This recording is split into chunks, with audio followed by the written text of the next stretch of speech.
tentang apa itu. Baik, di sini saya Sianida adalah beberapa keterkaitan sianida. Baik, saya akan menjelaskan tentang apa itu MSDS, LDKB.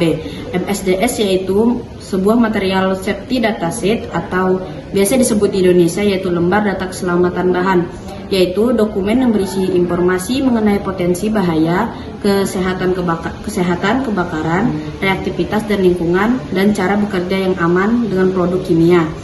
Berdasarkan peraturan pemerintah nomor 74 tahun 2001 tentang pengelolaan B3 pasal 11 yang berbunyi, setiap orang yang memproduksi B3 wajib menyediakan MSDS atau LDKB. Pada pasal 12 menyatakan setiap penanggung jawab pengangkutan, penyimpanan, dan pengedaran B3 wajib menyertakan LDKB atau Material Safety Dataset. Jadi LDKB itu dipersiapkan untuk pemasok atau produsen bahan. Hal ini dimaksudkan untuk memberitahu apa bahaya dari produk, cara menggunakan produk dengan aman, dan apa yang akan terjadi. Baik, di sini saya akan menjelaskan dengan fungsi LDKB dengan MSDS. Apa itu LDKB? LDKB itu memberikan informasi kepada para pekerja dan personel gawat darurat mengenai informasi penanganan suatu bahan dengan aman. Sedangkan SDS fungsinya itu memaksimalkan penggunaan bahan dan meningkatkan standar kesehatan dan keselamatan serta ramah lingkungan di perusahaan. Sianida adalah senyawa kimia yang sangat beracun yang terdiri dari atom karbon dan nitrogen. Sianida dapat ditemukan dalam beberapa bentuk, termasuk sianida hidrogen (HCN) dan sianida sodium atau NaCN. Senyawa ini dapat meracuni tubuh manusia dengan cepat, mengganggu proses respirasi seluler, dan dapat menyebabkan kematian dalam waktu singkat jika terpapar dalam jumlah yang memadai.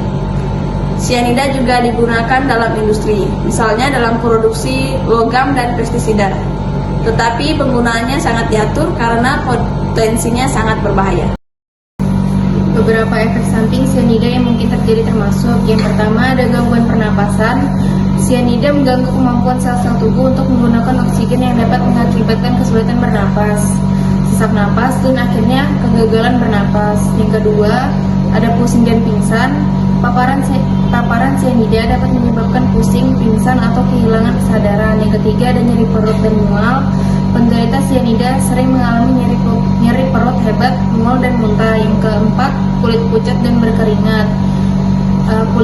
Kulit dapat menjadi pucat dan berkeringat berlebihan. Yang kelima, ada kecemasan dan kepanikan. Orang yang terpapar sianida dapat mengalami kecemasan yang intens dan kepanikan. Yang keenam, ada gangguan kardiovaskular. Sianida dapat mengganggu fungsi jantung dan sistem pembuluh darah, yang dapat menyebabkan gangguan irama jantung dan penurunan tekanan darah. Dan yang terakhir adalah kematian. Paparan sianida dalam jumlah cukup dapat menyebabkan kematian dalam waktu singkat karena kegagalan pernafasan. Untuk kasus yang melibatkan sianida sendiri yaitu terjadi di Indonesia pada tanggal 6 Januari tahun 2016.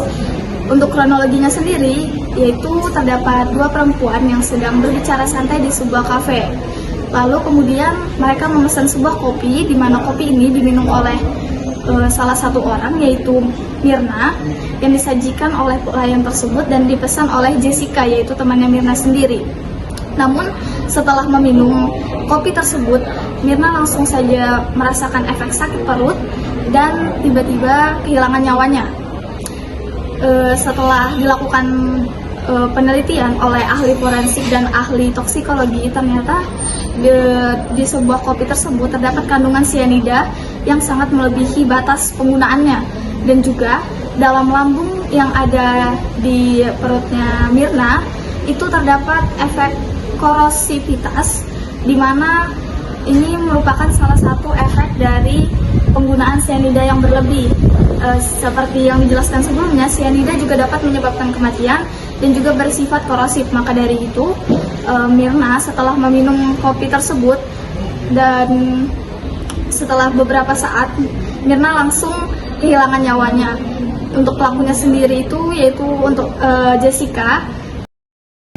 Jadi keterkaitan LDKB dan sianida itu sendiri, LDKB sendiri adalah lembar data keselamatan bahan atau Material Safety Datasheet, disingkat MSDS, adalah dokumen yang berisi informasi penting tentang bahan kimia tertentu, termasuk bahan sianida.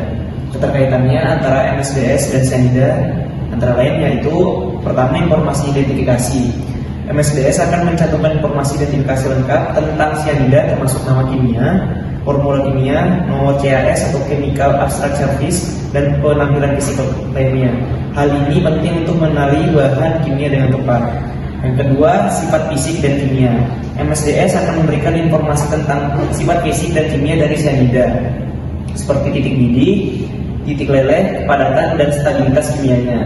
Informasi ini membantu dalam penanganan yang aman. Dan yang ketiga, terdapat bahaya dan risiko. MSDS akan menjelaskan bahaya yang terkait dengan cyanida, termasuk risiko kesehatan dan kebakaran. Ini merupakan termasuk informasi tentang efek kesehatan jangka pendek dan jangka panjang, serta tindakan yang harus diambil dalam kasus paparan. Di dalam LDKB atau MSDS juga dijelaskan yaitu langkah-langkah penanganan saat bekerja dengan cyanida.